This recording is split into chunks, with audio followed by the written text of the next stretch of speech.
This is Back to Back.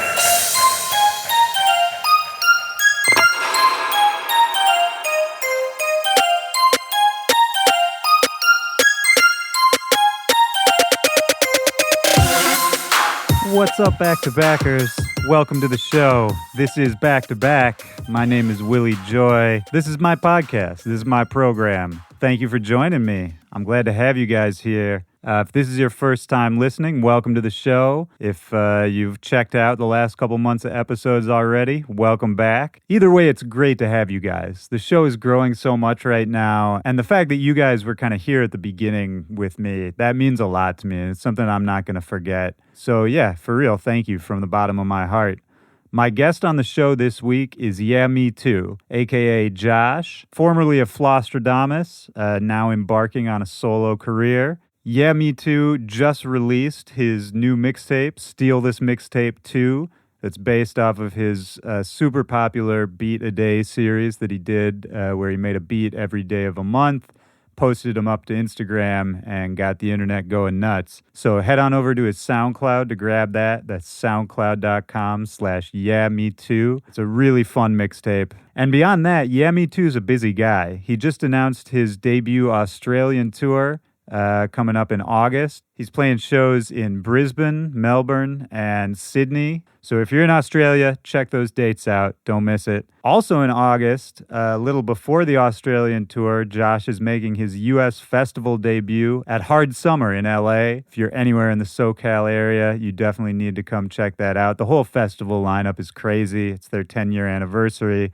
And again, it's the first time you can catch YehMe2 at any kind of big festival. So don't miss out on that. So how are you guys? How was your week? How was your weekend? I'll be honest, I'm fucking exhausted. I had kind of a shitty weekend. You know, it wasn't even shitty. It was just, I'm just stressed out right now. I'm leaving for Japan in a few days. There's a whole bunch of stuff I got to get done before then.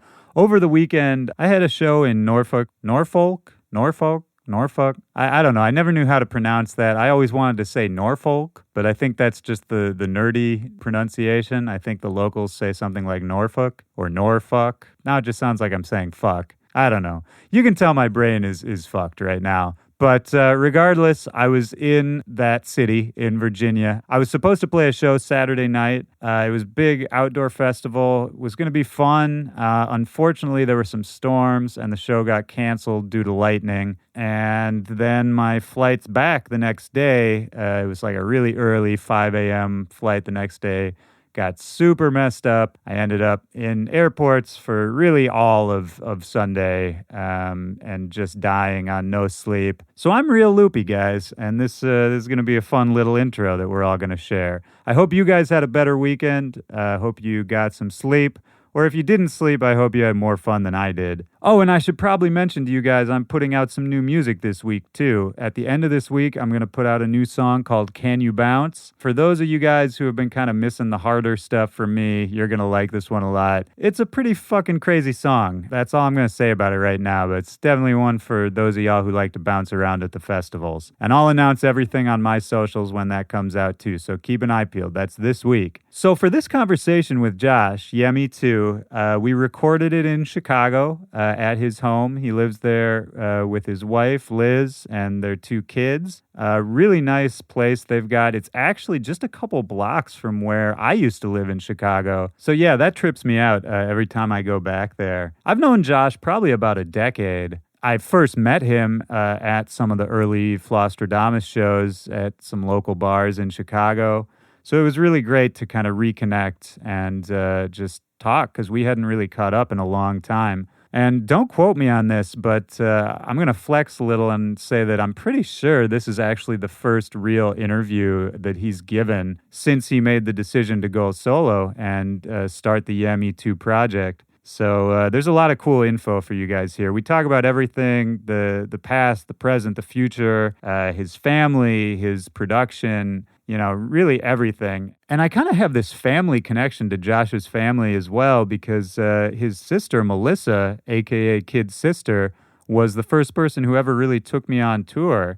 I was her DJ for a couple of years, right when she dropped her debut album and her career was kind of going crazy. And that was a pretty incredible experience for me. I had never really been on the road seriously before then. I didn't know how it worked. I learned so much from her. And I learned so much from Josh, too, from watching him, because he used to DJ for Melissa before I did.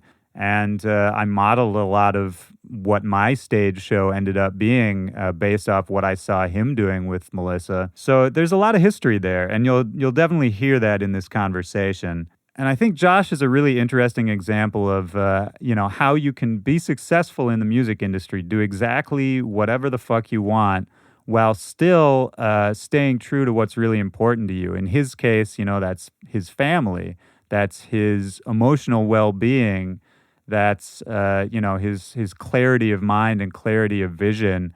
And I think all of that sounds like things that would be important to everyone, but you'd really be surprised how many people just kind of run themselves ragged, almost kill themselves in service of the music industry, in service of all of these things that people think they have to do in order to be successful or in order to compete with the other people around them. And I think what you're going to hear in this conversation is a guy who's sort of removed himself from that rat race and just, really found what's important to him. Everybody has to find their own path and their own way to success. And success means different things for different people. So keep all of that in mind while you're listening to this conversation. I think you guys are really going to dig this. I'm going to shut up now and let's get into it. This is me and YehMe2, aka Josh, back to back. Let's go.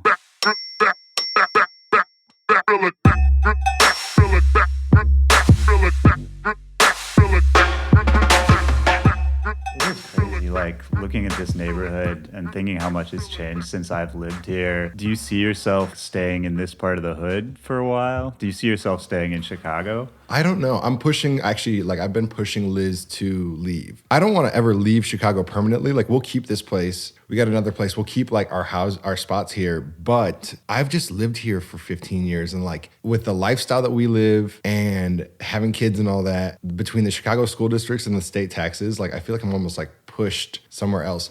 And the other place I'm thinking about going to is Colorado. Right. Yeah. So my mom lives in Denver. I just love it there. And for people like us, people that are in our field, it's actually a dope spot to live if you do make any kind of trap bass, music. You're surrounded. Denver's great for electronic music. Yeah. Yeah, totally. It's like a little electronic mecca. And then obviously cannabis is legal, so it's high up on the list of places that we could relocate, but I got a long fight, man. Liz loves Chicago and doesn't want to leave, so. Yeah, well, I can't blame her, man. I miss Chicago every day when I'm not here. I come back, even just yesterday flying into town, seeing the skyline, I was like, fuck, man. Listen, when you travel so much, you really either get to love or hate the place that you live. And a lot of people go around and they come back to their home and they're like, nah, I don't like this city. I like this other place I traveled to better. Chicago has always been the best place for me. I've always come home here and been like, there's no other city in the US that fits me better. So it's not that. I love this city to death, but I have this fantasy of owning an acreage. Right. Some land. Yeah, some land, exactly. A little bit of space. I literally can touch my neighbor's house from my front steps. And that's the opposite of what I want right now.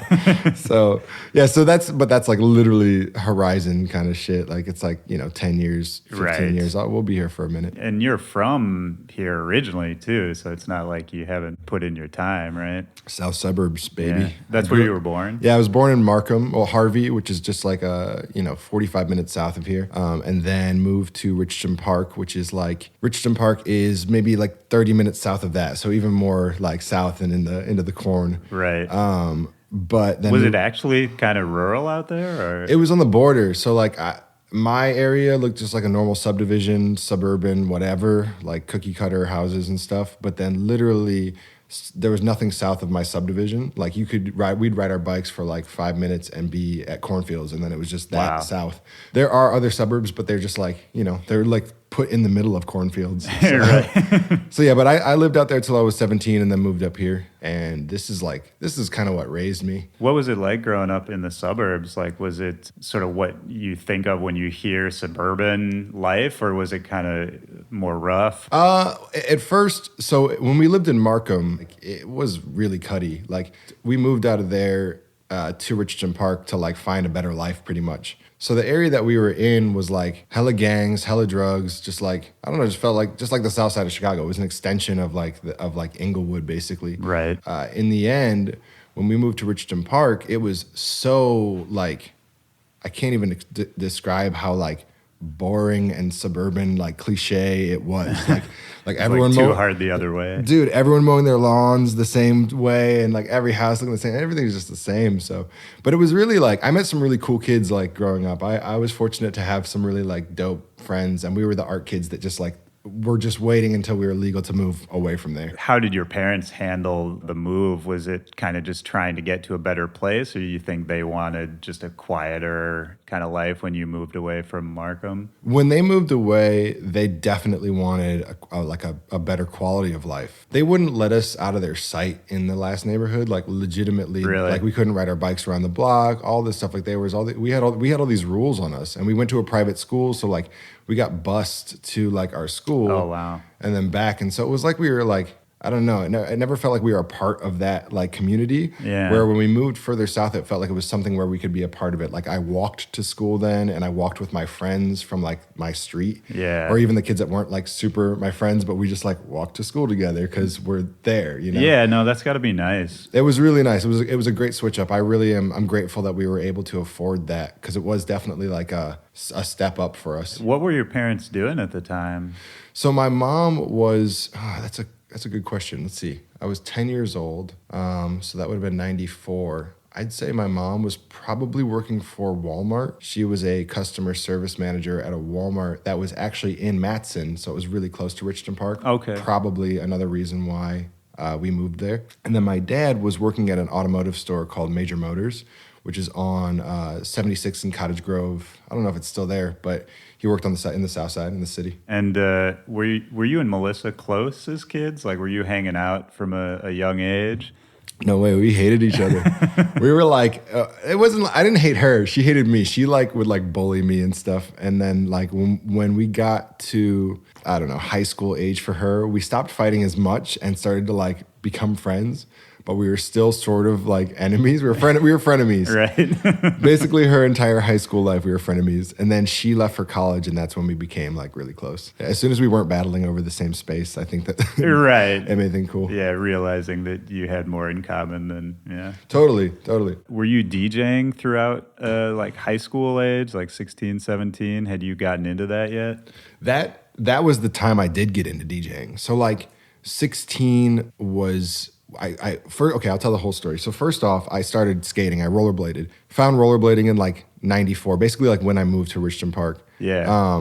And why rollerblading? I've always been curious, like how instead of like a skateboard. Totally. So I was friends with this kid. I can't remember his last name, but his first name was Mike. Mike had a bootleg VHS of this rollerblade video called VG4. And VG4 was just like a skateboard video, like, you know, just like sections. It was in San Diego and San Francisco.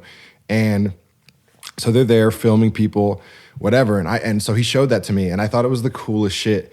And growing up in Markham, and this is kind of a South Side Chicago thing, but like roller skating is really like normal. That's like a social activity that still today is Yeah, something you that just happens. go to the rink. Yeah, just like if you're in Atlanta or anywhere else, like Chicago, you roller skate. And so I was really good at roller skating from that. And so rollerblading, when rollerblades came out, I got those. Right. And I was like, oh, I'm good at this too. So it was a natural thing for me. Whereas skateboarding, I would have had to like start from zero. Right. Like I could already inline skate really well. So adding tricks into the mix was like just kind of a natural progression for me. So I saw that video, and then I called my like best friend at the time and was like, yo, come over to my house and bring your blades. And so he came over, and we took the middle wheels out of our hockey skates and used like a little angle grinder to grind like a groove in the frame. So they weren't even aggressive skates. They were just like hockey skates that we like modded out. But we went and like did rails that day, like just like fucking around. Damn. Yeah, so that was my intro. But long story short, through rollerblading, I met so many people. And one of those kids that I met was a dude named Julian. And Julian would just like hang out, smoke weed, and like DJ with like his buddies. So one of his friends, Jay Pleckham, had a turntable set up in his house, and I would sit there and fuck around on it. Got me into DJing, and that was it. That was my intro. So I was about 15, 16 when that happened. I was kind of similar. A friend of mine had turntables, and I would just go over there after school and like mess around on them. And for me, it was like, after a while, I was spending way more time messing around with them than he was. And I was just there like every night after school. His parents were getting so sick of me. Yeah. And then eventually I just bought the turntables off of it and kind of did it myself. Was it kind of the same where like you just sort of took to it a little more than a hobby? Yeah, you know what? I don't know that I was better. It didn't happen exactly that way because I think he stayed in the audio world. He like builds out studios now, that kid Jay. But I know that the bug bit me. And sort of the same way that rollerblading came to me, like I saw DMC videos around the same time, like battle videos. Right, super competitive. Yeah, super competitive, like scratching, and like also heard some of the first like scratching I'd heard on a song before, which was Bear Witness by Dr. Octagon. Oh, yeah. And so that's DJ Kubert, like just cutting or whatever. So that I just thought it was cool. I was like, this sounds really futuristic and cool, and I want to do it. So I started scratching and got my own setup. And yeah, I used to just DJ in my room, like 16, 17, when I was still living at home. I was just cutting in my room nonstop. And I'm so glad my parents are like hippies and understood me. Yeah. They weren't like, oh, cut that racket out. Like they were like, this is weird, but like that's cool. And they let me fuck with their records, you know, like Led Zeppelin and shit. So, oh, that's cool. Yeah. Did either of them have a musical background at all? Yeah, my dad was in a band. It was a cover band, like a Talking Heads cover band called Axis, which I think is awesome. Yeah. Of all cover bands he could have been in at the time, I'm glad he was in a Talking Heads cover band. Yeah, no, that's amazing. And then my mom was, she played clarinet, so she was like in high school band and stuff like that. Like, but none of them had like a professional career in it. They just had the skill, basically. Yeah. And did you have music in your life? Like, did you play an instrument or anything when you were younger? No, I didn't at all. I was more of a jock. So I just I played mad sports. I skated. I played baseball, like serious for a long time. Well, and even with the skating, I mean, you were like semi-pro or pro, right? Yeah. I was sponsored. Like I got like, you know, like free skates and, you know, free shit from like local places, but it never got huge for me. It was never a big thing. And I'm actually kind of glad because there's no money in it. Right. So I'd have probably been in a different situation if I would have put the time I put into DJing, into rollerblading. Right. Well, especially in this day and age, I feel like rollerblading is tough. Dude, it's tough out there. But I'll say this: there's dudes out there like Richie Eisler and like what's that kid's name? There's a kid from like Hungary or somewhere. Europe was way nicer to rollerblading than America was, so it actually is still kind of popping there. Okay. And as a result, the guys that are pro here that are trying to make any money like go there. So there's still a bit of a scene. And shout out those guys for keeping it going. But with that being said, you know, it's still a struggle. But yeah, DJing has been really cool, man. Like I got into it at a young age, and then it just kind of like steered me in all these really fun and awesome directions from literally 16 till I'm 33 now. So like it's been a minute. But like it's taken me on half our life, man. Yeah, totally, exactly. Yeah. I've passed that point now, so it's like it's taken me on a crazy ass journey. When did you start performing or playing little parties? Yeah, okay, so yeah, back then I started out just like scratching stuff, you know, like invisible scratch pickles, like ISP records, whatever. But when I moved up here, when I moved to Chicago, I got an internship at the Metro, which is a music venue here, what I was doing is I was working for a company part owned by the Metro called Direction Tour Marketing. And what they did is they put flyers into stores for, Broadway in Chicago or for Metro shows or other shows. They were just a promotional company. Street team kind of like basic stuff. So I started doing that, and that introduced me to Chess Hubbard and Chris Baroner, who you are very familiar with. Absolutely. And those guys were doing this thing called Life During Wartime. I was like, hey, like, do you need a third? They're doing this like DJ thing, and it wasn't like they were back to back. It was like they would like, take turns, whatever. So I was like, let me open. Was it always over at the Hideout there? Yeah, Hideout was like, as far as I know, okay. It might have had like another start, but ironically, the first show I played with them was at Fireside Bowl. But the rest of them were at Hideout and then Darkroom. But yeah, so that was my intro to like the party DJ set, and it was still just vinyl then. I bought like so much stuff off of Turntable Lab. Like literally, I found a receipt the other day from like right before I started doing those parties. I was like, I need party music. I need like wedding jams and stuff. And so I would play like, from like whatever it was, 9 o'clock until 11 when it was like filling in. Yeah. And I would just play like fun rap and like whatever, just like really chill like 90s rap and party music, but like to build it up. Right. So I'd set it up for him. So that was my intro to that sort of scene, and the rest is history. I met Kurt kind of through that situation. That was like kind of an indie party for a long time, right? Like they were playing a lot of indie rock stuff. Yeah, I brought like wedding music, like the rap flavor sort of to that. Yeah. The This Is How We Do It's of like a whole genre based around that phrase. And I sort of feel like that in like a weird way that's still what you're doing for like the dance community. Totally. Just like bringing in that different attitude and just, sort of taking something that's cool and twisting it and, exposing kids to a lot of shit they might not have heard otherwise. Yeah, Do you agree? Is that is that how you look at it? Or Oh, totally, man. I look at it like I'm still doing mashups. Like that's the way I produce. Yeah. I don't play anything. I just like chop audio. Yeah, but the attitude though, you're right. Like basically nothing is off limits. And I'm going to make shit that you don't think is cool, or maybe you haven't heard, maybe some shit you did hear at a wedding, and then I'll recontextualize it and make it and put it in a way that you'll actually fuck with it. Right. Which is cool. It's a challenge for me, and it's also like the funnest part of this whole thing. Yeah. And at least to me, it always seemed like both you and Kurt never really felt like you were EDM DJs, you know what I mean? Sure. Like, even though you were in that world. And I always liked that. I felt like that was one of the things that sort of made you guys stand out from the shows to the music to all of that, is that just you weren't mentally in the same race as everyone else, Yeah, well, coming from Chicago, you know how it is here. We all have a different outlook on things than the rest of the world, and especially than the rest of America. And Chicago, on the like arts/music tip, if you get into that scene, is doing some of the most like revolutionary, crazy shit. And that's the entire 15 years or 16 years that I've lived here.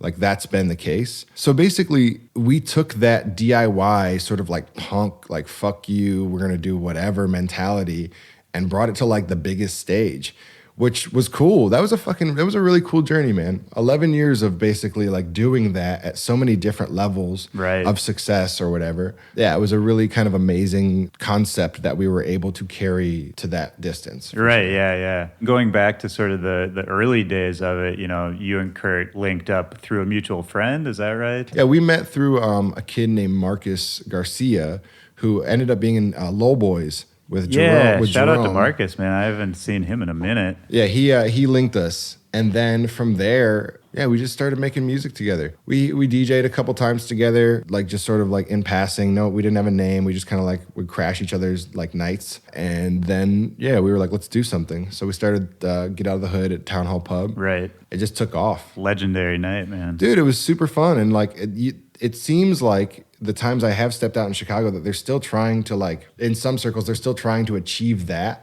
Right. Even though it's not there anymore. Like that party has moved on to a different age group. Yeah. It's still there, but it's being done by different people. But like, it just seems like there's that time was so important that like people are nostalgic for it. They still go out in Chicago and try to relive those moments. Well, and to me, what was so special about those nights is, it's a tiny spot, right? It held, probably less than 100 people. Yes. And it was, at least from the time I started going to those parties, every single one was packed wall to wall.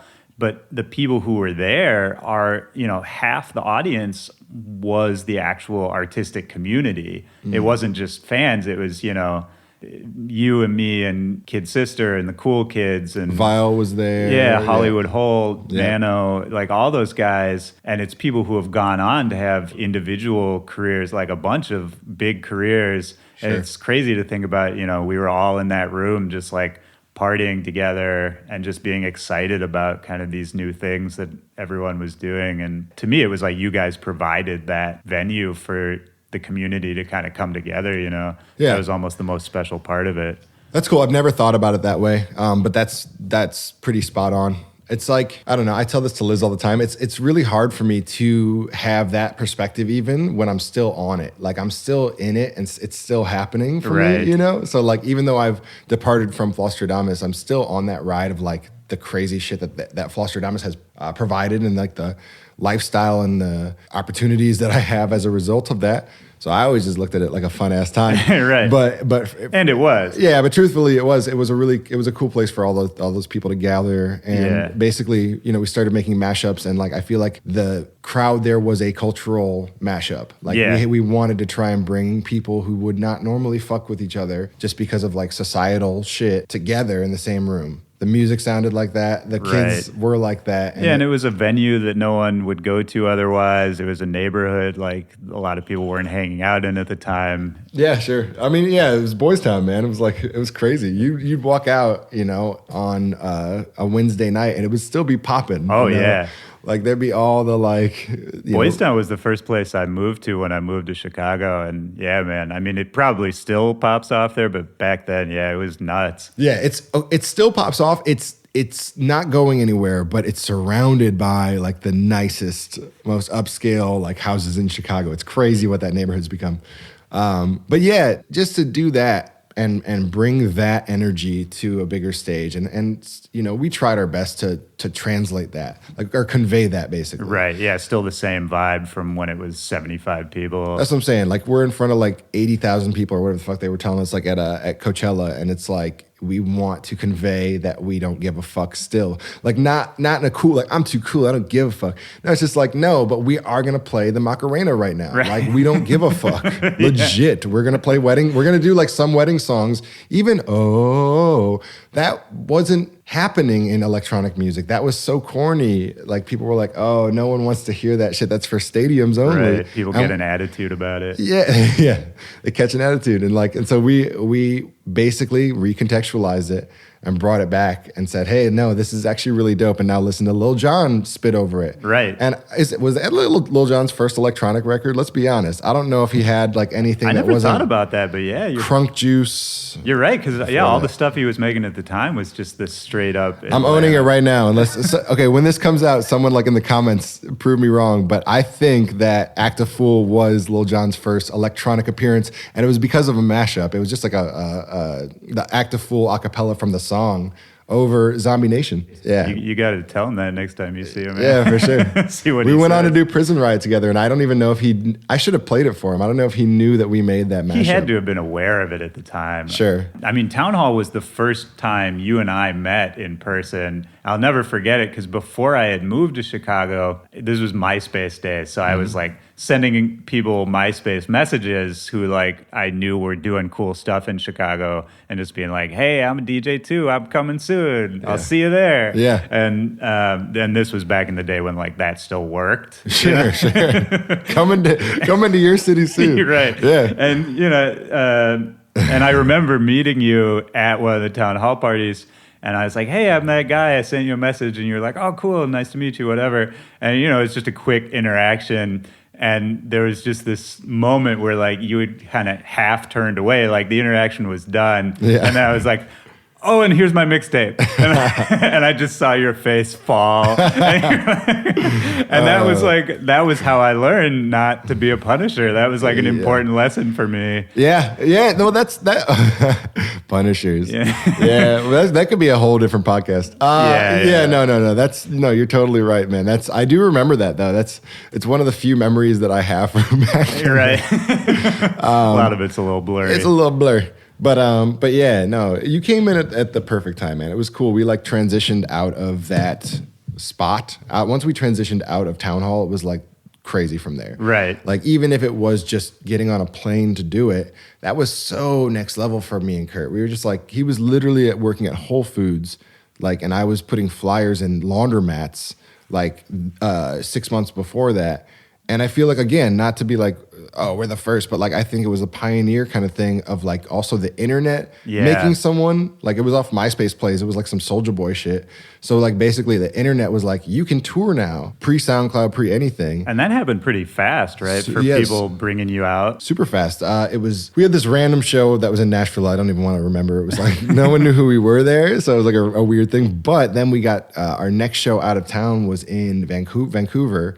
For My Gay Husband. Oh, yeah. And so Jason brought us out and we played there and they were fans and there was the same shit going on. Like Paul Devereaux was there, Jason was there. Like they had like this really cool sort of Mad Decent-y, pre-Mad Decent-y like thing going. Yeah. So we got brought out there and it was like, oh, these guys get us. And like we killed it. It was super, super fucking fun. And that was the start for us. Then we started playing everywhere in the States. Yeah. So like I said, like driving to O'Hare, or actually taking the L to O'Hare, right. And then like, you know, getting on and going on a plane to a place to play a show was something that me and Kurt had never even dreamed of. And then we did it off of mashups. Right. And it was such a cool time around the country. Like there was Vancouver, there was, you know, Hollertronics in Philly, the Rub in New York, and a few other spots that like everyone was sort of building it separately at the same time. Collective consciousness. Yeah. And you could go play each other's parties and, you know, just it was a lot more personal then, you know? Sure. Like whatever city you were in, the like Flosstradamus affiliate would host you there, you know? Sure, totally.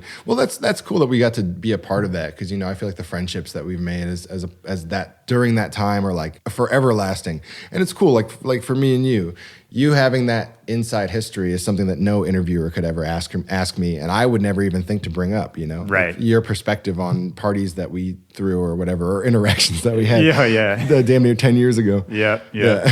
No, and I mean, some of the best memories I have of like early shows that I did in Chicago were, you know, your guys' shows at whatever, Abbey Pub or Subterranean. And I mean, those were special parties, man. You and I had a conversation at some point where you were talking about, you know, playing these big festivals and whatever, and that it's amazing, but it's just a different vibe. Like, I don't know that I'll ever be as happy or as excited as I was when I was playing for like 300 people in Chicago in just that special time in my life, you know? That's the big, like when you when you move on to the festival level, that's like the real sort of thing that you're like, oh man, I miss the energy of 300 people. Because 50,000 people, that's like a crazy energy too, but it's outdoors. And I feel like it's like I look at energy like a tangible object, like something that you can hold. And it escapes outdoors. Yeah. It just becomes this big sea of like movement out in front of you. And you're like, all right, how am I to draw a connection with this big thing, this big organism? And we do it our means of doing it was yelling at them. Right. Like seriously, like when Kurt and I decided when Kurt and I decided to like do the he DJs, I MC thing, it was a step in our career because we got to get control over that big mass. Right. It was hard for us to do playing the style of music that we were doing. Yeah. So going back to a small venue after you've played those kind of things is so special and super fun. The last time we did that it was super awesome was at Music Hall of Williamsburg after Panorama Festival. So we were in New York City, played Panorama, and then did an after party at Music Hall. And it was 1,000 people. It was sold out, and it was like diehard fans, and they just like went ape shit. And just the feeling that you got in that room, and after you left that show was like amazing. It's why people like Wes and Sonny still do shows like that. Right. It's like for you. Yeah. One for them, one for you. Yeah, totally.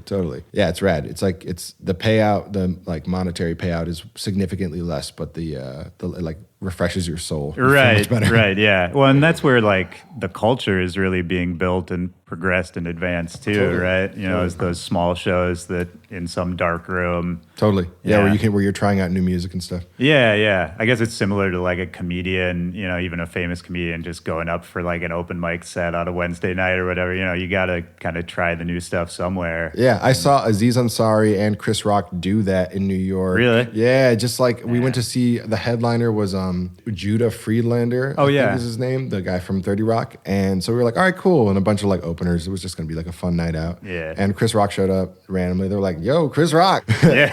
And everyone was like, yeah, fuck yeah, Chris Rock. And he got on the mic and he was like, everyone calm the fuck down. Yeah. He was like, you guys paid $10 to be here. You're going to get $10 worth of comedy from me. Dude, it was so good. Like, That's just good. like got us laughing right off the bat, and it was awesome. And he had like a little pad and was writing his jokes down, trying shit that didn't get a big laugh. He was just like, scratch. Right. Yeah. It's awesome. Because, I mean, you think about the number of people he plays to, this kind of the size of the stage he's on. I mean, you can't be testing out, you know, untried material in front of an arena. Yeah. Well, you can't. I mean, you could. Yeah, you can't. I wouldn't recommend it. Yeah, exactly. You're like, damn, I got to bring that hi-hat up. You like playing it off of Ableton? Yeah, you're mixing it in the... Yeah. I was just doing that. Yo, I don't know if anyone... Do you ever produce in your car? Do you ever like aux cord into your car and like write? I definitely do the car test, but I've never actually sat with the laptop. Yeah. That's not a bad idea, though. Dude, I've been doing it because when I do the car test, I take notes. I'm like, bring that down, bring that up, and then when I do it, when I'm producing in there, I'm like, I just think the note. I'm just like, oh, that sounds weird. And my car system's really shitty, so I like get it to sound good. You know, that's an old tried and true trick, but like get it to sound good on shitty speakers, and then I can come and like mix it and make it sound good here. If the 808's knocking out there on that like piece of shit, it's like here it's gonna be dope. Yeah, 100%. Yeah, I'm not gonna call my car a piece of shit. It's a Toyota Prius, okay? it's a 2012. Yeah, early Prius. Early Prius, but yeah, it's good. So, you know, going back to the sort of the end of the town hall days, moving on to touring and all of that, was Melissa Kid Sister's career kind of coming up at the same time as that? Like, were you guys kind of linked at that time, or were you working separately? It's crazy. So she came on midway through Town Hall to like sort of host almost. And then she started working with this dude, Dreas. He's a dope-ass producer. He lives in Michigan now. He lives up in Grand Rapids. But he was making like soul kind of stuff and like whatever. So they started making records together. And very like quickly, I was like, you're good at this. So like host the party. And then she started performing some of the songs live. And yeah, Kid Sister started going like maybe like 6 months into Town Hall being a thing. Right. And then, you know, very quickly through festivals coming through here and us having a bit of a name in the city, we could get backstage to things. Right. We had way more access. Biz 3 from, or Catherine Frazier from Biz 3, like took a liking to us and wasn't managing us, but doing damn near close to it. And so basically, Kid Sis met A-Track. I forget where. It was like either at Sonotech or at Pitchforks. It was a festival or something was going on. But they linked up and started making music together, and that's how you got Pro Nails and Damn Girl and all that stuff. So it's dope. It's like early A-Track production, I feel like. Right. Pretty early. And for a minute, I mean, her career just sort of went crazy there. That's what it was. We were on the same trajectory for like a couple years. But once Pro Nails dropped and Kanye got on it, then we like shifted gears onto this whole different thing where we're like, we're DJing like art parties and you're on MTV. Right. Like there's a kid passed out on a couch at our show and you're playing like you're playing with DJ Khaled and Rick Ross. Yeah. And the cool thing was I hyped for her and Kurt DJ'd for her. So we did get to we got brought along on that journey, which was really rad. I remember seeing you guys on like Jimmy Fallon and just freaking out that, anyone I knew would be doing something like that. How was that experience for you? Like, did you see it and you were like, damn, like that? Like it was very different. Like it was bizarre watching myself. Yeah, like I don't know how I felt about it. I mean, I was excited for you guys. I thought it was amazing that, the local kids were getting some shine. Yeah. Like I think, maybe it was just an eye-opening experience for me to see that happen because usually like as a kid, you watch the late night shows or whatever and, it's like famous people performing there. And then all of a sudden it was like, oh, it's my friends. Yeah. It was just a weird disconnect. Totally. Well, that's what I'm saying. It's like you would see famous people. We would see famous people, and we'd hear the announcer say those names. You know, we had the SNL guy there, like say like Flosstradamus and Kid Sister and Flosstradamus. But it was for us. We were like we were bugging out because like you get to see it from this perspective of the artist. Yeah. Like you're standing on that stage that you've watched a bunch of people on TV perform on. You get to see that the studio audience is mad small. Right. And that place is like super intimate. You're like, whoa, this is weird. Was it awkward to like do that performance? Yes and no. It was awkward in the sense that I was nervous. Yeah. But it wasn't like the crowd was cool. Like, and you know, we were hyping, like getting hyped up. It'd be weird to go on there and do something that like isn't really captivating maybe and just having a bunch of people stare at you and not be into it. But we were like, clap your hands. Like we tried to make it a party in there. Yeah, yeah. But that was crazy. Like that whole period of our career was really crazy because we were going and playing shows and doing Lollapalooza and Coachella, and they had our own had a little bit of notoriety in our own right, just off being mashup DJs and making parties. Did you kind of consciously at some point have to step away from like those joint performances? Like, was it becoming too much of not a Flosstradamus show and just more of a support thing? I'll say this: it was a natural growth. We were ready to go on and do our own thing, and also stop dividing up our time between like Kid Sis and Floss engagements. But then also in addition to that, like, she's my sister, and like I love her to death. But working creatively with your sister or anybody, is like a taxing thing for me, especially. Of course. And so I was just like, I gotta not be a part of this anymore. Yeah, and that's when you came in, right? Yeah, I think there were maybe a few DJs in between there that played for her for a few months here and there. But it was before she found the right fit. You were the right fit. Yeah. No, we got along really well, and I mean, I was super intimidated at first. Like I still remember at that point when I came in, like her career was super popping, and I'd never really I DJ'd for some rappers in town, and I had been DJing for some hip hop guys, but not really on like a pro level. Yeah. And, that was the first time I was really on the road, too. Like, she took me around the world before, I was playing some little, like... What was the single? Was it Right Hand High? Yeah, it was Right Hand High. Like, I think right after Right Hand High was when I came in. So, like, the album had dropped. We were doing a bunch of album cuts and all that. But, I was super intimidated. And especially, like, having watched you hype for her and watched you guys DJ for her, like, I never felt like I had... kind of that natural swag, to just carry like a hip hop show. Sure. I'm just like an awkward, like nerdy guy. Whatever, dude. No, but it worked out. Like, no. I mean, there was like some adjustment period, I think, for her and for me. You adapted to it really quickly, honestly. Like, and I got to see the show with you doing it. Right. It felt very natural for sure. But as all of us, as nerds, we're nerds. Yeah. Oh, totally. On the inside, we're all nerds, and we're doing rap. Which is we're doing like a rap show, which is like the coolest shit ever. Right. So you're gonna be like, I feel uncomfortable up here. I think that's just normal. Yeah. We're producers first. We're like our natural environment is like in the bedroom. Right. Like making shit. But well, you know what it was for me was Mike Terror. Shout out to Mike Terror, like Chicago legend rapper out here, and I was his DJ for a year or so before I was DJing for Melissa, and it was really him. Not that he ever like specifically told me, but I just had to back up his lines, and he just says some of the most filthy, ridiculous things, and like I just had to stand there and shout those things at people. And I know he's still out here doing his thing, but like back in the day, man, I had him pegged as like he was going to be next up. Like there was a time period where he just could do no wrong. Like he was putting out jam after jam. But so I was on the road with Melissa for a couple of years, and it was a big eye-opening experience, man. So it's cool. Like I feel like I have this weird connection with your family because through her and through you, like I've met, some of your extended family. I know your aunt, like Rosie. Yeah. Mm-hmm. It's cool, man. It's like a nice little connection that I don't think a lot of people in this business get with like other artists they work with. Well, that's what I was saying like earlier is like you can ask me questions that I don't feel like other people could ask me just because of their experiences. They don't. This shit's not on the internet, right? But meeting Aunt Rosie's cool. Shout out Aunt Rosie. You got to shout her out and everything. She's Always. Any origin story for the Youngs, man. Both me and my sister, you know, like as artists, and anything that we wanted to do, she got behind us. I'm sure everyone out there has a family member or a teacher or someone that's been like important to them. Like that's Aunt Rosie for us. She was that person just kind of pushing you forward and being really happy about it. Yeah, honestly, anything that we would show an interest in.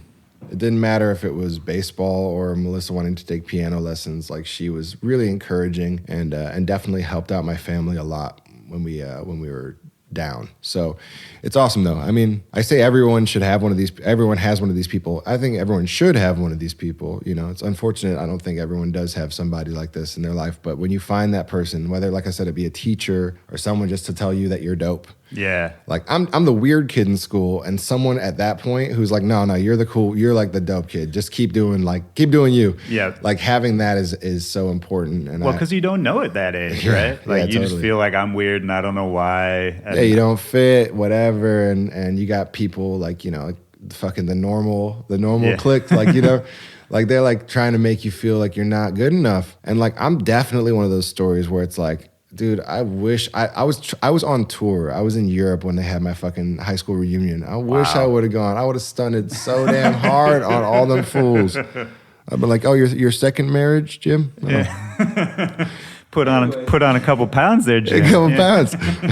I have a theory. I have a theory that like the reunions aren't popping as much as they used to because Facebook, now you get to see everyone get fat like in real time. Totally. Yeah, you don't have to show up anymore. Yeah, you already know what everyone's doing. You're like, nah, it's cool. We don't have to like get in the same room and get wasted. Yeah, totally. So I mean, at that time when I was off touring with Melissa, you guys were sort of experiencing like the first career like blowing up and then contracting, right? Yeah, we were having our first lull. How did that happen? Like, was it just sort of over time it slowed down, or was there a moment you can kind of pinpoint? No, I'll just speak for myself. I at that time was not ready to handle the pressure or the level of responsibility or anything that came with performing on that level. I was still a Chicago kid who... How old were you at that point?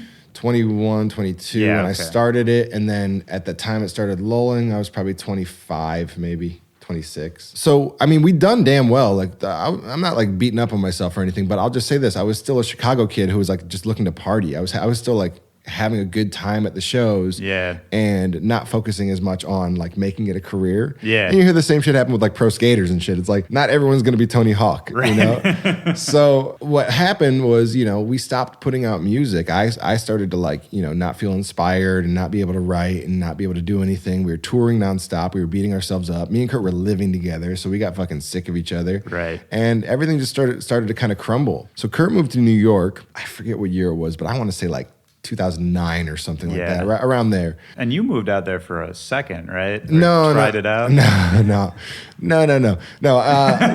Liz got an internship with Ryan McGinley. Oh, okay. So she was doing a photo internship, and it was a 6-month internship, and she was out there for 3 months and was like, you need to come out here. This sucks. Right. And so I came out as like support. And so I lived out there for three months and was like, you know, New York is dope. And if you make it over like the 2-year hump or something, you're like good. But in the first 3 months, it's like such a change from Chicago. I was like, this sucks. Yeah. So we dipped. That was a big transitional point for us. So Kurt moved to New York, and it kind of gave me and him some necessary space. Yeah. So we started kind of working and tinkering again. But for the most part, I was just trying to figure out how to produce. I'm a DJ. I was always a DJ. I never really learned how to produce outside of just doing mashups. And I basically needed to learn how to make an original song or a remix out of a mashup. So I started flipping stuff. This was like 2011. Yeah. I was just like working, trying my best to like try and make beats for rappers. Just find someone to get on my stuff and be like, I'm just gonna make beats. That's my new like MO. And then I think that it was probably Lookout Girl, which was like a juke footwork track that we did with Kid Sister. Made that beat, sent it to her. She got on it really quickly, and then we were like, this can go. Sent it to A-Track, and he was like, yeah, let's put it out. So that was Jubilation. The first EP was based around Lookout Girl. And it got a little bit of like, it was kind of like, oh, Flosstradamus, yeah, I heard that name. Yeah, oh, they're still here. Right. Like they still exist. All right, that's cool. But it wasn't like a blow up moment. Yeah. But with that sort of like off that momentum, the little bit of momentum we had, we dropped Was that for the X? Oh, Total Recall. You're right. Yeah. So then we dropped. I'm sorry, I'm stoned, people. I'm stoned. We dropped Total Recall, and it was off the momentum of Lookout Girl. And it was cool because it got us sort of this acknowledgement as producers that we hadn't gotten before. Like Kurt had made some remixes in the time where we were really still just known as party DJs, but he was learning to produce the kind of in the moment too. Right, like it was right. like you're famous now do something with it. And so like he was like put on the spot. My first single that I ever put out, there's a Flosstradamus remix of it that's like a disco house song. So Kurt was handling a majority of the production for like the beginning of those years. I would do like little edits or mashups here or give some like Diddy input, like, man, make it say, But like until 2011, I really hadn't touched the boards too crazy. And then, like I said, 2011, I just sort of educated myself. We weren't touring. We weren't like in demand. So we were home, started writing, and got to a point where, I mean, it literally led to Original Dawn. And that led to the next like wave of everything. Yeah, man. I mean, it sort of sounds like just making those beats was how you guys were able to find that kind of signature sound. You know? Yeah, totally. Doing those songs, writing Lookout Girl, writing Total Recall, and sort of discovering that hardstyle melodies over trap drums sounded really fucking cool. Right. So fucking coming to that decision and then putting that out, watching that lead to what happened next was fucking nuts. Yeah. Well, and it seemed like with the original Don remix, which is sort of what, blew the whole thing wide open, like from my perspective, it was like you guys just sort of saw that door opening and just busted through at that point. Yeah. And do you think because you kind of had that lull before, you were sort of able to sort of navigate the landscape a little better once you saw that new opportunity? Like, were you kind of we were experienced. Like we toured and like had some knowledge of it. And me and Kurt have always had like, both of us have had like marketing like mentality. So when we approach something, we try and do a cool version of it. Our parties here had like massive UFOs, the stuff we were doing with Thunder Horse. We'd have like a 12-foot bong that had smoke coming out of it at like parties that were themed and shit. So like we were like always trying to do cool art shit. And having that sort of education coming up and then basically being given an opportunity to be like, hey, you could be the guys for this movement. We jumped all over it. And the best thing also was our like our competition at the time was trying to avoid the title. Right. So it was awesome. It like left it not only just, we didn't have to fight for it even. It was like left wide open. The trap title. Because basically any kind of like title, people are worried about not seeming cool. They're like, oh, that's why me and Kurt always say too cool. Like, don't be too cool or very cool, because if you're going to like not be 100% authentic in whatever you do, like, and truly just say, fuck it, I'm me, then it's going to blow up in your face. And it really did for a lot of people. But for us, fortunately, we were able to say, yo, we fucking like, this is our shit. We made this shit. This is our genre. Yeah, we're the trap guys. Yeah. Trap gods. Yeah, we went to Atlanta first. Like, we went down there and sort of were like paving the way. We're like, we're getting this fucking studio. We're not like afraid of this shit. We're from Chicago. It's not like we're like afraid to go and actually work in the lab down there. So we just sort of went with it. And what we did with it visually and branding wise, I'll just fucking say it, man. It changed the way that EDM exists. It changed EDM like culture, Major Lazer, all the stuff that kind of came post that is like, and post trap is sort of like the new way of doing things, releasing songs that way, fucking the way you interact on social media, the way you interact with your fans, having names for your fan group, like all that stuff was even just working with artists from outside that world. Bringing them in, Yeah. And I mean, that's something you guys had been doing since the early days as far as just, the mashup days. Like, that's what I'm saying with that Lil Jon record. Still a mashup mentality. Like, turned down for what? Yeah. I'm saying it. Great question. That's it's cool because I don't know. I feel like this is like the first like real interview I've done since I've gone solo. But what's cool about this is I don't have to represent anyone but myself, which is rad, because I've also felt like, being part of a duo, and this is a big change now, is like I'm always representing both me and Kurt, and so is he. We're representing this like entity. Yeah. Flosstradamus. Well, a band. Right, and a brand too, right? And a brand, right? I mean, I was always glad when you would speak up politically, man, because there's so few artists that are willing to do that. Especially right now, I think we need as much of that as we can get. Yeah, definitely.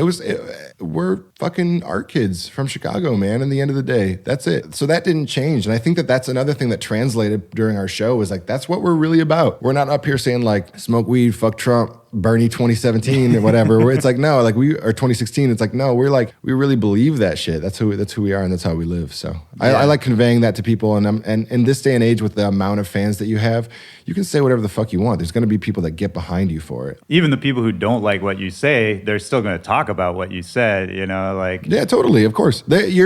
There's no, what is it? There's no such thing as bad press or whatever. Like, obviously there's bad press, but like, but like Meek Mill still exists. We still talk about Meek Mill. Did Drake really kill Meek Mill? No, he didn't actually. He killed his brand for he put him in the corner. Yeah. And hit him and gave him a slap on the wrist basically. Because what happened in the end for him is Meek Mill became a meme, but memes are still a part of our culture. Yeah. So we still consume it and we still are all about it, That's kind of how I live life. I'm like, okay, so that's really the worst that can happen. You can get like severely embarrassed. Well, and that's an interesting question I never really thought about is like, had that Drake and Meek Mill beef never happened, would Meek Mill, maybe he wouldn't even be doing as well as he is now? It's hard to say because it certainly got him a lot of attention. Like it changed the course of his career, obviously, but I don't know. Maybe he's still making more money afterwards. Dude, totally. Because the thing is, Meek Mill's dope. Oh yeah, he's such a good rapper. He's a really good rapper. Like you listen to old Meek Mill songs. Or even current shit, and he still kills it. And I'll be listening to like the Travis Scott, Chase B, like Apple like Beats One station, and a Meek Mill song will be on there. Like he still exists, and rappers aren't looking at it like kids on Instagram right now. Like they're like, oh yeah, that was kind of a funny little beef. Anyways, Meek Mill's still dope. Yeah, like we'll still work with him and shit.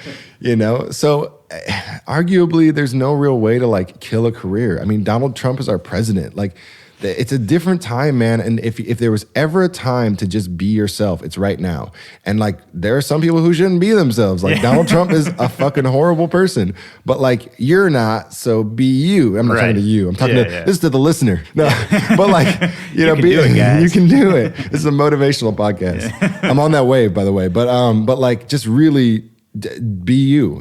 Do make the music you like, make music that sounds like you, and do you. And there's gonna be someone, even if it's 300 kids, that are gonna fuck with it. Was that part of the decision of going solo? Did you just sort of feel like there were things you couldn't do that you wanted to do? Yeah, I feel that for going solo for me was a soul thing. It was really I did a lot of soul searching, started meditating heavy, like legitimate, like mindfulness.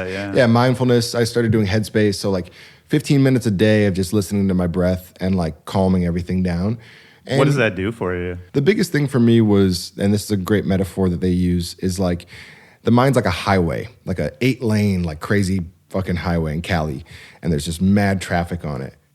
Each semi or car or whatever is a thought. Yeah. Bad thought, good thought. Anything. It's all coming through your head all at once. Basically, I feel like a lot of us will jump out in traffic and try and get in the way of a thought or stop a thought or try and like interact with a thought or engage with it in a way that impedes us. And so what Headspace does, or what mindfulness does really, Headspace is the app, mindfulness or that meditation does, is it just makes you take a step back and you kind of sit on the median and just watch the traffic go by. And when you do that, it just makes shit a lot clearer. I'm able to think about a lot more things. I have a bigger bandwidth as far as like what I can handle. Yeah. I have 2 sons, a wife who's got her career just taking off, this house, and all the things that come with home ownership. Right. I'm mad adult responsibilities, people. Well, and that's even before we get to the crazy music career. And then on top of it, I'm juggling a massive career. So it's like, all those things, getting to sit back and say, all right, cool. What do you need? Because I was unhappy. I was very, very unhappy. 2014, 15, and 16, I was really, really depressed. Just overwhelmed? Just a ton of things. Overwhelmed, but also just in a bad spot, in a bad relationship. you know, and a bad relationship with a good person. You know, we're all friends with Kurt. We'd been doing the thing that we'd been doing for a long time, and that relationship had just changed. We were both different people, and we'd gone on a crazy journey together that had had all these ups and downs. And for me, I just started to desire to get off of it and try my own thing. And so I've been doing meditation for a little over a year now. Lots of yoga, lots of running, like just kind of like putting time into things that aren't music. Right. Taking my focus off of my career and just like going and doing some like soul searching and a little bit of wellness for myself, like treating myself a little bit. Yeah. It's important. Rewarding myself for all the crazy tours and the sleepless nights. And so, I mean, it's hard to take stock of it when you're in the moment, right? Like yeah. It's hard to appreciate those moments. Dude, that train I was talking about like, you know, I'm still on it, but like when you're on it at that pace, yeah, you just like living for the day. Yeah. When I remember, like, I saw you guys play at Lollapalooza. Was it this last year, maybe? And with Post? Yeah, with Post and Chance and all that. You know, this giant show. It was like a big, emotional Chicago show.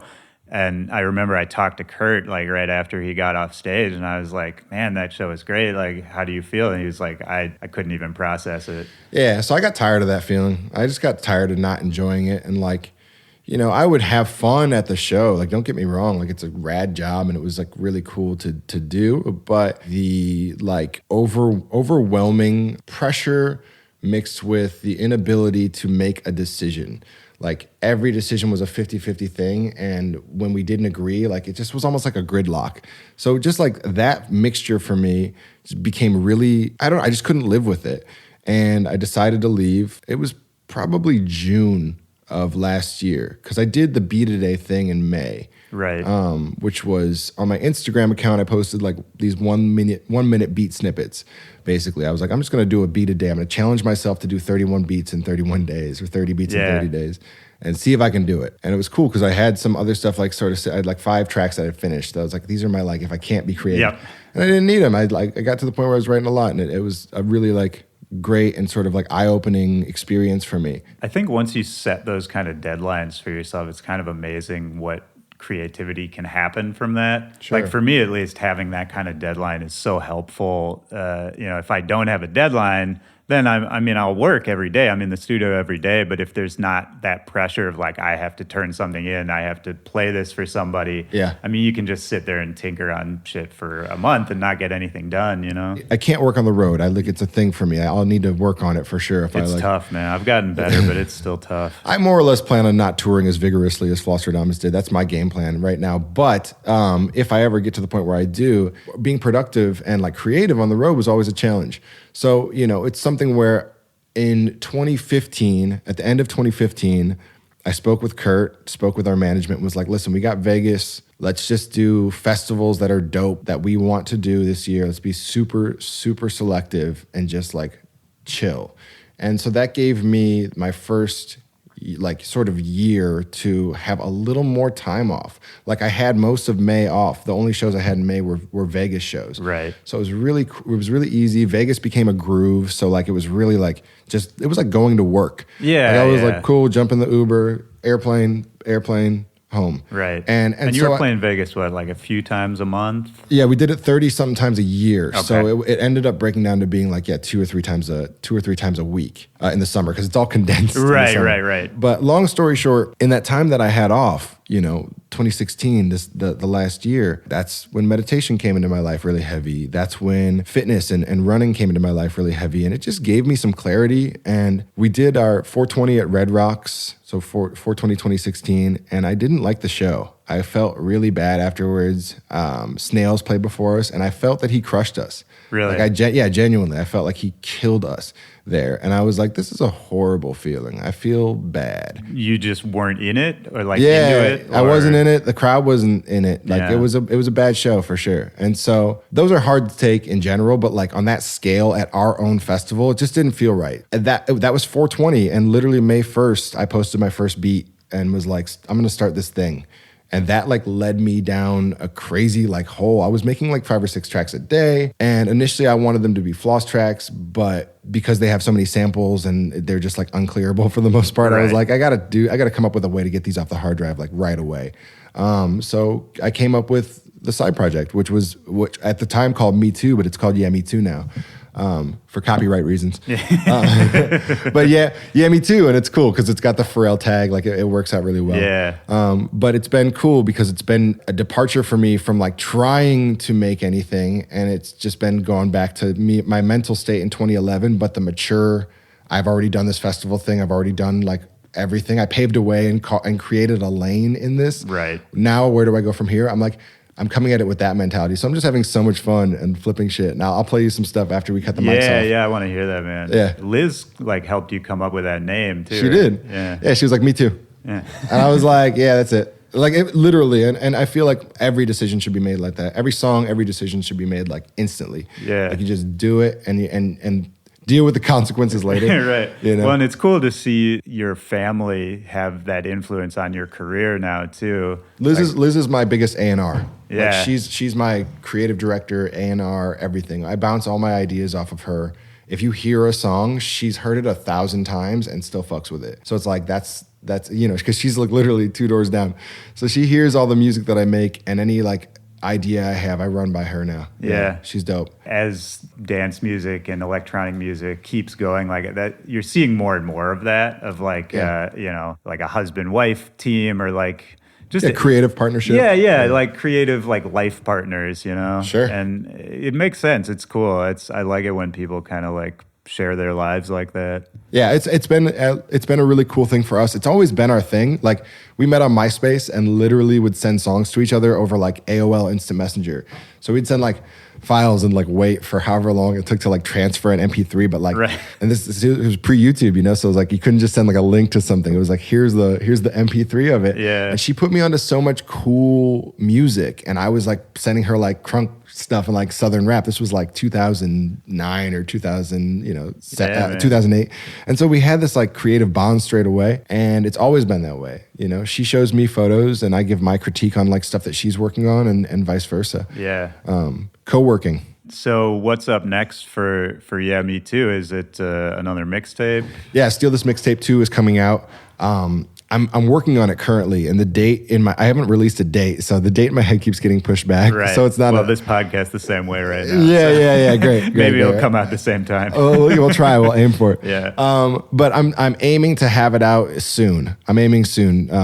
Most of it's finished. I have a couple ideas I need to get out of my head. There's a few things that I'm waiting to do, and I'm gonna retool a couple songs. Yeah, I've been doing sample ideas, or just there's a couple tracks that I kind of like made real quick and never did anything with, but like 2 years ago, 3 years ago, like I've gone back to a couple ideas. I love doing that, man. Yeah, and been like, oh damn, that shit's really cool. That's a cool way to flip that sample, and I just didn't like it at the time because I didn't like my production chops have stepped up a fair bit, Yeah. So I'm just like, all right, cool, coming at it with like some new skills. Yeah, but it's funny how that happens, differently. right? Where you can like have an idea and then completely forget about it, and then come back to it, and it's like a little present you left for yourself. Yeah, totally. Or even you weren't vibing it at the time. Like, you hear it with like a fresh pair of ears sometimes, right. Even if you just go away for a day and then come back to it, you're like, oh yeah, okay, this makes sense to me. Or like, no, this is not good. Yeah. It's so funny how creativity works like that, especially even just coming back a day later. Like you can hear the song completely. Like there's so many times where I'll work on something for 12 hours, come back the next day, and then just instantly figure out, what was wrong with it that I couldn't figure out for 12 hours yesterday. Yeah, dude, it's crazy. But that's a beautiful thing about it. And, again, where fitness and where like yoga and all that stuff and meditation have come into my life is I now interject those pauses in the day. So like, you're here at 1, you're here during my time where I normally do yoga. Right. And this, now I have this to break it up. But like, I intentionally step away from whatever I'm doing, no matter where I'm at with it. Do yoga, meditate for a few minutes, and then come back to it. And even in 15 to 20 minutes, I'll come back with fresh ears, which is fucking awesome. Yeah. Meditating is like taking a power nap, pretty much. It's nuts. Headspace is a good start because it's like pretty non-committal, and it's an app. Yeah. And it kind of gamifies it, So like it's fun. It's definitely for our like generation. But we need it. We're overloading. All of us like pile on the workload. Yeah. And we put so much pressure on ourselves to do amazing things, because we're surrounded by people who are doing amazing things all the time. Yeah. And it's nice to just not care about that for just a few minutes. Like for me at least, I'm super competitive and always trying to make the next big thing. So it's like I stop that for a minute go inward to the sunken place. And then I come out and I'm like, yeah, okay, cool. I have a totally different perspective on what I was just looking at or listening to. Do you still feel that pressure now that you've kind of stepped away, gone solo and all that? Are you still like monitoring what everyone else is doing? I feel like that's such a way to raise your anxiety level, you know? Definitely. Yeah, it's looking at other artists is never the way. Yeah, no, now that I've gone solo, it's more for me trying to make genuine music and continue on like the wave that I've created over the last year. Yeah. So I kind of feel just like in 2011 when I had this other like sort of creative like moment before we went on the road, I know that when I get myself home and into a routine, the writing gets better. Yeah. So now the like one thing that I can really take away from my time with Floss during post-trap, like post-2012, is that I can't tour like that and still be creative on this level. Yeah. At least not naturally. Or happily. Happily, you know, right? yeah.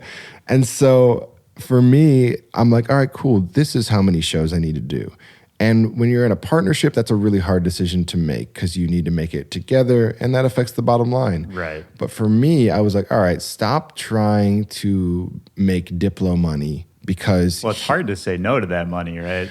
Especially at first. Yeah, money in general was hard to say no to. Someone was giving us $3,000 cash. We were flying there and playing back in the day. But like, yeah, you see the big figures. That's fine. But he does it all year. And same with Sonny. And there's a bunch of guys that tour in our world that tour nonstop. And I am like a Midwestern kid at my soul. And so I think that I need a majority of my time to be spent with my family and at home, really cultivating and putting my time and energy into this life to even have a fighting chance in that one. Yeah.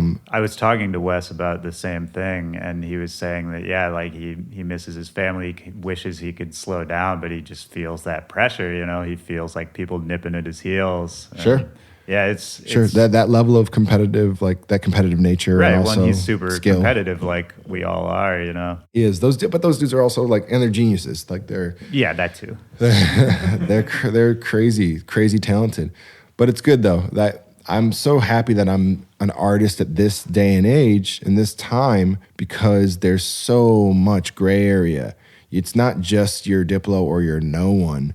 Like you can be an artist who tours less. And maybe is a little bit more like exclusive, you know, it's like harder to see you, but still make enough of a living to sustain a super comfortable lifestyle. Right. And that's another thing I learned in Floss is it's like, we saw a lot of money. We saw a fucking lot of money. And I realized how much I need. Yeah. And it's not much more than I needed when I was like a fucking college, you know what I'm saying? Like I got kids now, like that's the biggest expense, but like honestly, like we keep it really minimal and keep it really simple, you know? The happiness that we find is not from like stuff that we buy for the most part. 100%, man. I think both you and Kurt have been pretty good about not spending your money in crazy ways, you know? Yeah, no, it's something that, you know, like buying this house or whatever, it's something that I think growing up, how we did, you know, with that like sort of Midwest sensibility is it's like you always sort of, even if you're going crazy, you sort of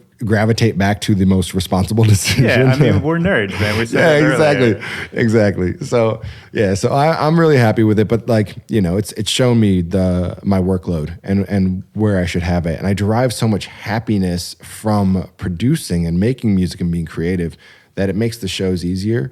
So I'm definitely going to tour this end of the year. Okay. Yeah, first show is in end of summer. Yeah, we're just gonna go from there. But I'm gonna keep it, like I said, I'm gonna keep it production. I want to keep music coming out for everybody. Yeah. I want to keep dropping like the shit. main goal for the project, right? Dude, now? 100%. Yeah, I've just been writing tons and tons of stuff, and some of it's gonna go on the mixtape, and some's gonna go on my album. That's something that I need to mention. I'm going to release an album. That's something I really wanted to do for a long time. Man. Yeah, I've been talking about putting out an album since the beginning of Floss. Right. It's something that I now feel that I can actually do. Yeah. And it'll be nice to get that out. And would that be just on more of an official level, like, you know, through a label or less samples? Yeah. Shout out Fool's Gold Records. Yeah, Fool's Gold been there since day one. So it's going to probably come out with them. Yeah, it's dope, man. It's like, obviously, yeah, less samples. But for me, I've learned how to sample myself a little bit better. I'm learning a little bit, like, even though I can't play something, like I'm learning how to fuck with MIDI and like fake it, legitimately chop my own stuff up. So it's like, I've learned some shortcuts recently that have helped me out. Yeah. I mean, I think like you, me, and Kurt and a bunch of the people we came up with sort of back in the day, that was all of our mentality. Is like no one taught us how to do this, Yeah, there was no icons. It's like straight DIY. Yeah. No YouTube even, but now it's like awesome. You can ask a question into a magic video box and it will show you an instructional video. But yeah, no, it's dope as fuck, man. Like the music that I'm making, I'm really happy about. Like aside from even just being creative, which makes me feel happy, like I'm genuinely stoked on the material and the reaction that I've been getting from kids. I dropped that Both remix and like seeing people like react and DJs play it and whatever. It's like, it's nice to see people playing and supporting this new project because it's really for me a step out into the deep end. Man, you're putting yourself out there. Yeah. Yeah, I'm enjoying it, man. It's really fun. Well, that's good, man. It's, it makes me happy to see you kind of in your zone and happy and just like calm and doing what you want to do, man. Anything else you want to get out there? No, it seems like a good place to stop it. That was really fun. Yeah. Thanks for everyone for supporting all the Flosstradamus times, all the kids like Hoodie Nation. I love you. And thank you for supporting me in my new venture. It's amazing to see the response I'm getting. I love you. Thank you. Thanks, Jeff.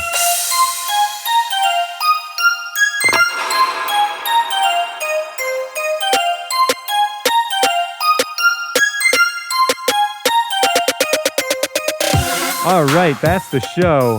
I want to thank YehMe2 for taking the time, welcoming me into his home to record that. I really enjoyed that. It had been so long since I caught up with Josh. I hope you guys did too. Go check out Steal This Mixtape 2 on YehMe2's Soundcloud right now. If you're in Australia, he just announced those Australian dates in August. Go check it out. If you're in the States, don't miss his festival debut at Hard Summer in LA early August. And keep an eye out because I know he has a lot more planned. And I will mention one more time from my side, I'm putting out my new song called Can You Bounce this week, end of this week. It's coming. So stay tuned to all my socials. I'll be posting up some previews and I'll be yelling about it a lot when I actually release it at the end of this week. So follow me on all social media at Willy Joy. And if you have any thoughts about the show, any feedback you want to send to me, email backtobackpod@gmail.com. I love hearing from you guys. I love interacting with you, hearing what you think about the show, any feedback, any suggestions. Let me know what guests you want to hear, all of that. Don't forget to rate and review us on iTunes. Don't forget to subscribe to the podcast. All of that really helps us out so much. And thank you guys for listening. I can't say that enough. Thank you, thank you, thank you. None of this would be possible without you guys. So that's it. Thank you guys for listening. My name is Willy Joy. I hope you have a good week, and I'll see you next Tuesday. No pun intended. That's just when the show comes out on Tuesdays. All right, guys. I love you. I'll talk to you next week. Bye.